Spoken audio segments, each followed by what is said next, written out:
Ty Slatter, and welcome to another edition of GTA's ISO Mode.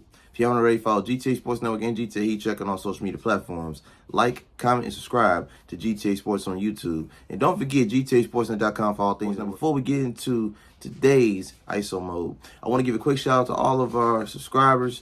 We've reached over 200 subscribers, obviously, in the last week or so. We also crossed over 150,000 views on the channel, so I just want to take every time to thank everyone that has been supporting the channel. We've seen substantial growth in the last few months. Let's make it hot. Tell a friend to tell a friend to tell a friend. GTA Sports on YouTube. Now, we're going to do a quick recap of the Indiana Pacers versus the Los Angeles Lakers. I had the pleasure of being able to go to the game last night at Gainesbridge Fieldhouse. Great experience as always. The Los Angeles Lakers sneak out of Gainesbridge with the win, 112 to 111. Man, beautiful game. Let's just give credit where credit is due. The Lakers obviously pulled it together in the second half. They looked real shaky, and they were god-awful from three, okay? Like, I don't even think they hit 10 threes as a team total. The leaders were leaders. LeBron James dropped 26 points, 7 rebounds, 7 assists. Anthony Davis dropped 31, 14, and 2. When you have those type of numbers from your two top 3 players on your team, usually results in a win. Only reason I was more so, and of course Russell Westbrook had his double-double, 10, 10, and 3. They really didn't look good at half. The Pacers came out swinging. Welcome back, Tyrese Haliburton. Congratulations on your first All-Star nod. Yes, Tyrese Haliburton made his return and went right back to business as usual, dropping 26 and 12. Got his All-Star announcement during the when they announced the roster, the starting lineup. Buddy Hield dropped 14, 5, and 2. Aaron Naismith had a career-high 24 points, 3 rebounds, 2 assists.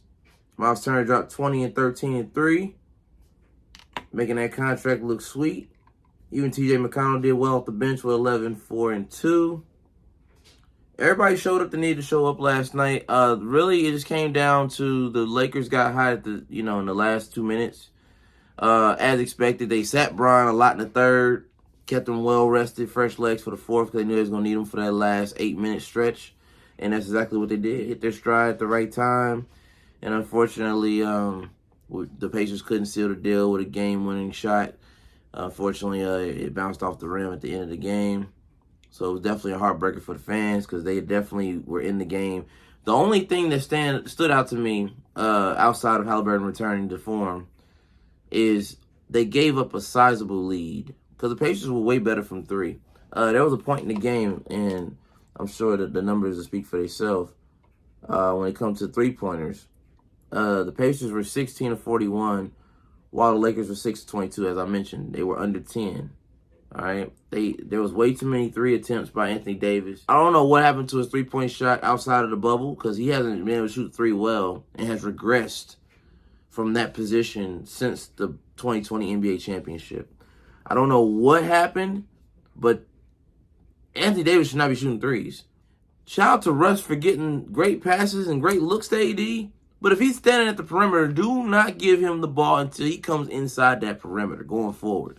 Because when I look at the records, obviously, Pacers and Lakers roughly have the same record. But as we know, the Western Conference is way more stacked than the Eastern Conference. So the Lakers really needed this win, which they got it, barely. But they almost choked away due to shooting way too many threes and were inefficient.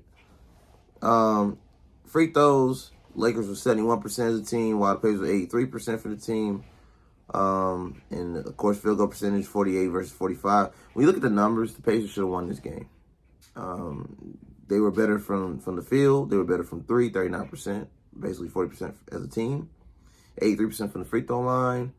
But what killed them, and the numbers that tell the real tell of the story, Pacers had more turnovers, 16 to 13. The Pacers had less rebounds total on offense, the offensive rebounds. They only had 6 to Lakers 13, which tallied up total rebounds 46 to 51. So Lakers dominated the glass, and that's really what got them over at the end of the game. Lakers, once they realized the 3-wall wasn't working, got 60 points in the paint, which is a knock to the Pacers defense, and because they had 48 points in the paint, and they had way more fouls. Pacers were in major foul trouble. Naismith had like 5 fouls, if I'm not mistaken. He almost got kicked out the game in the fourth quarter. 21 personal fouls as a team versus the Lakers 10. So they played a smarter game, not as many fouls. Had less turnovers, same amount of steals, same amount of blocks, same amount of assists.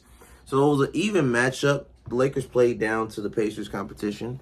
Unfortunately, the Pacers didn't capitalize. They lost the sizable lead. They were up by well over double digits, almost 20 points at one point in the first half, and pretty much dissipated as the game waned on. Now, the Pacers do have a back-to-back. They play the Sacramento Kings Friday night. I'm recording it on a Friday, so this particular Friday right here. So they are playing the Sacramento Kings. I'm glad they got Haliburton back early because he wasn't supposed to come back to this weekend. He made it back early, obviously in time to not only get his All-Star announcement, you know, at the starting lineup announcements, but also give them a fighting chance against the Lakers, because I believe the score would have been way more lopsided without Tyrese Haliburton on the floor. Because what I noticed is when Haliburton was benched to get rest and they brought T.J. McConnell, which no disrespect to T.J. McConnell, he did what he could do, but he's limited on his offensive presence and playmaking compared to Haliburton. So the team's offense stagnated when Haliburton was on the bench. Similar to how the Lakers stagnated when LeBron was on the bench in the third quarter.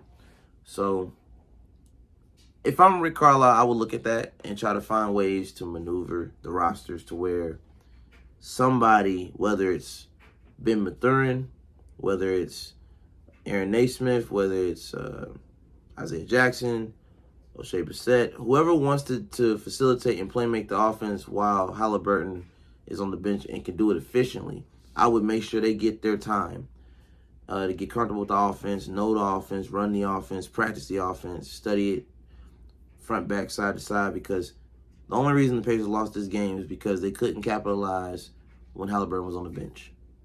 And the Lakers took advantage of the opportunity, seized it, and LeBron did what LeBron needed to do to get the win. This has been a GTA ISO mode recap edition.